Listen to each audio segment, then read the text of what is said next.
Hello guys, हर हर महाकाल। स्वस्थ रहें, मस्त रहें, भगवान की कृपा आप पे बनी रहे। तो मैं कुछ धनतेरस के बारे में बताऊंगी। धनतेरस का महत्व, क्या धनतेरस में खरीदना चाहिए, क्या नहीं खरीदना चाहिए, क्या हमें सावधानी बरतनी चाहिए और क्या नहीं बरतनी चाहिए। तो इसके बारे में मैं आपको धनतेरस के महत्व की महत्वपूर्ण जानकारी दूंगी। क्या धनतेरस पे शनि का साया रहेगा, क्या क्या हमें सावधानी बरतनी है और क्या क्या हमें अशुभ चीज़ें नहीं लेके आनी है और शुभ चीज़ें लानी है। तो जानिए धनतेरस के बारे में। धनतेरस पर शनि का साया भूल कर भी घर ना लाएं। ये 6 अशुभ चीज़ें। बहनों, दिवाली की शुरुआत धनतेरस से होती है, जिसे धन त्रयोदशी भी कहा जाता है। ये पर्व धन, स्वास्थ्य और समृद्धि का प्रतीक माना जाता है।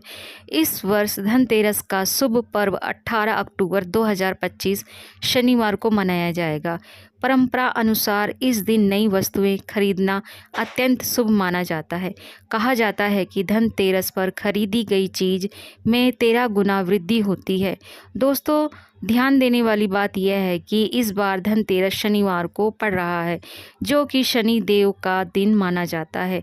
लेकिन इस बार धनतेरस का शनिवार को पड़ना एक विशेष संयोग लेकर आया है। शनिवार का दिन न्याय के देवता शनि देव को समर्पित होता है, इसलिए इस बार खरीदारी करते समय कुछ विशेष सावधानी बरतना आवश्यक है। ज्योतिष शास्त्र के अनुसार शनिवार को कुछ वस्तुएं घर लाने से बचना चाहिए, वरना शनि की प्रतिकूल दृष्टि पड़ सकती है। लेकिन इस बार शनिवार को देखते हुए धनतेरस पर कुछ खास चीज़ों की खरीदारी बिल्कुल ना करें। तो आइए जानते हैं इस शनि धनतेरस संयोग पर किन वस्तुओं की खरीदारी से बचना चाहिए और क्या खरीदना रहेगा शुभ।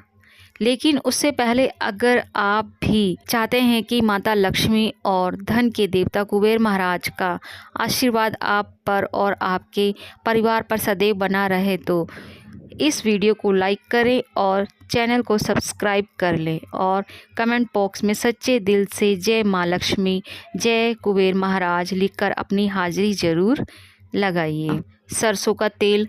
ज्योतिष शास्त्र के मुताबिक सरसों का तेल भी शनिदेव को अति प्रिय है। हम सब जानते हैं कि हर शनिवार को लोग शनि मंदिरों में जाकर शनि देव को सरसों का तेल अर्पित करते हैं।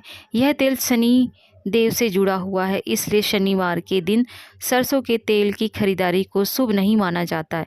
धनतेरस के दिन दीपक जलाना और पूजन करना होता है, जिसके लिए तेल की आवश्यकता होती है। तो ज्योतिष मानना है कि यदि आपको सरसों के तेल की ज़रूरत है तो आप इसे एक दिन पहले यानी शुक्रवार को ही खरीद लें। लोहा स्टील की चीज़ें। ज्योतिष शास्त्र में लोहे को सीधे तौर पर शनिदेव से जोड़कर देखा जाता है। धार्मिक मान्यताओं के मुताबिक शनिवार के दिन लोहे की खरीदारी करना वर्जित माना जाता है, क्योंकि इस बार धनतेरस भी शनिवार को है। इसलिए इस दिन लोहे से बनी कोई भी वस्तु घर में नहीं लानी चाहिए। अक्सर देखा जाता है कि लोग लोहे से बचने के लिए उसकी जगह स्टील के बर्तन खरीद लेते हैं, लेकिन आपको बता दें कि स्टील भी लोहे का ही एक मिश्र धातु होता है। इसलिए ज्योतिष शास्त्र के मुताबिक धनतेरस पर स्टील के बर्तन खरीदने से भी परहेज करना चाहिए। ये माना जाता है कि ऐसा करने से घर में नकारात्मक आ सकती है और लक्ष्मी जी रूठ सकती है। चमड़े का सामान। ज्योतिष शास्त्र के मुताबिक चमड़े का सामान जैसे पर्स, बेल्ट, जूते या बैग को भी धनतेरस के दिन घर लाना अशुभ माना जाता है। इसके पीछे धार्मिक कारण यह है कि चमड़े का निर्माण जानवरों की खाल से होता है। इसे हिंदू धर्म में पवित्र त्योहारों पर इस्तेमाल करना या घर लाना शुद्ध नहीं माना जाता। धनतेरस एक अत्यंत पवित्र और शुभ त्योहार है, इसलिए इस दिन ऐसी वस्तु की खरीदारी से बचना चाहिए जो अपवित्र मानी जाती है। काले रंग की वस्तु। ज्योतिष शास्त्र में काले रंग को भी शनि से जोड़कर देखा जाता है और इसे अक्सर नकारात्मक का प्रतीक माना जाता है। धनतेरस का त्योहार सुख, समृद्धि और शुभता का प्रतीक है। इस पावन अवसर पर काले रंग की कोई भी वस्तु जैसे कपड़े, सजावटी सामान या कोई अन्य चीज़ घर लाने से परहेज करना चाहिए। ज्योतिष शास्त्र के मुताबिक यह माना जाता है कि काला रंग शुभ अवसरों पर घर में लाने से नकारात्मक ऊर्जा का संचार होता है।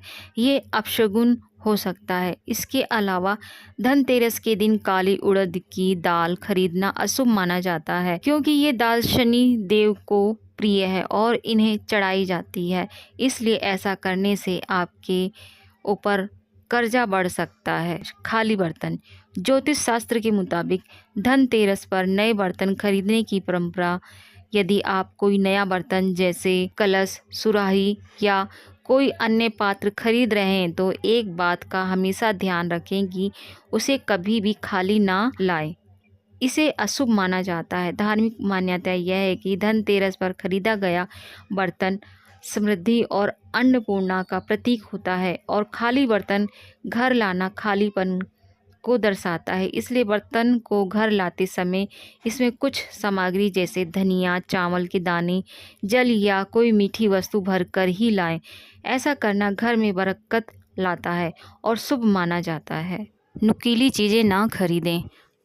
बहनों, चाकू, कैंची या सुई जैसी नक चीज़ें धनतेरस पे खरीदना अशुभ माना जाता है, खासकर शनि की छाया में। ये उपकरण अलगाव और कलह का प्रतीक है, जो रिश्तों या पारिवारिक सौहार्द में संभावित दरार का प्रतीक है।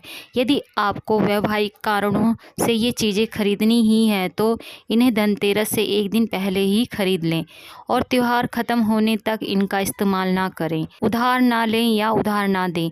ज्योतिषी 2025 में धनतेरस पे उधार लेने या उधार देने से सख्त मना करते हैं, क्योंकि यह दिन शनि द्वारा शासित है।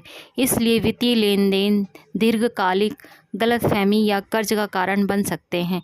यदि आपको भुगतान करना ही है तो धनतेरस से पहले कर लें। इसके बजाय दान पुण्य पर ध्यान दें, क्योंकि माना जाता है कि ये कार्य शनि को प्रसन्न करते हैं और धन धान्य को आकर्षित करते हैं। बहनों, अब जानते हैं धनतेरस पर कौन सी चीज़ें खरीदना शुभ माना जाता है। धनतेरस पर सूखा या बड़ा धनिया खरीदा भी काफ़ी शुभ माना जाता है। धनतेरस के दिन सूखा धनिया खरीद कर इसे माता लक्ष्मी के चरणों में अर्पित करें। माना जाता है कि इससे साधक को माँ लक्ष्मी की कृपा की प्राप्ति होती है। माँ लक्ष्मी को धनिया अर्पित करने के बाद आप इसे अगले दिन धन के स्थान पर अपनी तिजोरी में रख सकते हैं। ऐसा करने से साधक के लिए धन लाभ के योग बनते रहते हैं। धनतेरस के दिन नमक खरीदना भी काफ़ी शुभ माना जाता है। धनतेरस पर पिसा हुआ सेंधा नमक खरीदना अधिक शुभ माना जाता है। इससे सुख समृद्धि के योग बनते हैं। साथ ही आप नकारात्मक ऊर्जा से मुक्ति के लिए इससे कुछ उपाय भी कर सकते हैं। इसके लिए सेंधा नमक को एक लाल कपड़े में बांधकर इसे मुख्य द्वार पर पूर्व दिशा की ओर बांध दें। धनतेरस के दिन इस उपाय को करने से घर में नकारात्मक ऊर्जा का प्रवेश नहीं होता है। धनतेरस के दिन अपनी क्षमता के अनुसार सोने या चांदी की बनी चीज़ें ज़रूर खरीदें। माना जाता है कि इससे सौभाग्य में वृद्धि होती है। इसी के साथ आप धनतेरस के दिन हल्दी और चावल को पीसकर उसके पेस्ट से अपने मुख द्वार पर सात्विक का चिन्ह भी बना सकते हैं। इससे घर में धन और समृद्धि आती है। इसके अलावा भगवान कुबेर और माँ लक्ष्मी की प्रतिमा को लाना शुभ माना जाता है। धार्मिक मान्यताओं के अनुसार इस उपाय को करने से घर में लक्ष्मी का आगमन होता है। साथ ही देवी की कृपा से जीवन खुशहाल रहता है, सभी मुरादें पूरी होती हैं। अगर आप जीवन में खुशियों का आगमन चाहते हैं तो धनतेरस के दिन पीली कौड़ी को भी घर में लाएं। इस उपाय को करने से धन से तिजोरी कभी खाली नहीं होती है और सुख समृद्धि में वृद्धि होती है। इसके अलावा धनतेरस के दिन पीतल के बर्तन घर में लाने चाहिए। इसका खास महत्व है कि जो भी इस दिन पीतल के बर्तन घर लाता है उसके घर में धन की बढ़ोतरी होती है, साथ ही रुके काम पूरे हो जाते हैं। मछलियों को सौभाग्य और समृद्धि का प्रतीक माना जाता है। घर में एक्वेरियम रखना और उसमें सुनहरी या रंगीन मछलियों का जोड़ा रखना अत्यंत शुभ माना जाता है। खासकर दो मछलियों का जोड़ा प्रेम, संतुलन और धन संपत्ति का सूचक होता है। यह उपाय न सिर्फ घर को सजावटी रूप देता है बल्कि सकारात्मक भी लाता है। धार्मिक तुलसी का पौधा न केवल धार्मिक रूप से महत्वपूर्ण है बल्कि ये स्वास्थ्य और वातावरण को भी शुद्ध करता है। तुलसी को रोज जल देना और उसकी पूजा करना घर को रोगों और नकारात्मक शक्तियों से बचाता है। इसके अलावा पीपल, शमी और मनी प्लांट जैसे पौधे भी शुभ माने गए हैं। ये पौधे घर में हरियाली और सकारात्मक बनाए रखते हैं। धनतेरस पर झाड़ू खरीदना भी शुभ माना जाता है। ये माता लक्ष्मी का प्रतीक मानी जाती है। कहा जाता है कि इस दिन खरीदी गई झाड़ू घर से दरिद्रता और नकारात्मक ऊर्जा को दूर करती है। ध्यान रखें कि नई झाड़ू का उपयोग उसी दिन ना करें बल्कि इसे साफ स्थान पर संभाल कर रखें। ये तमाम जानकारी ज्योतिषी और धर्म के उपाय और सलाहों को अपनी आस्था और विश्वास पर आजमाएं। वीडियो का उद्देश्य मात्र आपको बेहतर सलाह देना है। अगर आपको हमारी वीडियो अच्छी लगी हो तो कमेंट बॉक्स में जय माँ लक्ष्मी ज़रूर लिखें। जय माता लक्ष्मी आप पर सदा अपनी कृपा बनाए रखे। वीडियो के अंत तक बने रहने के लिए धन्यवाद। आप सभी को धनतेरस की हार्दिक शुभकामनाएं। अगर ये वीडियो आपको अच्छी लगी हो तो लाइक, सब्सक्राइब और शेयर ज़रूर करें।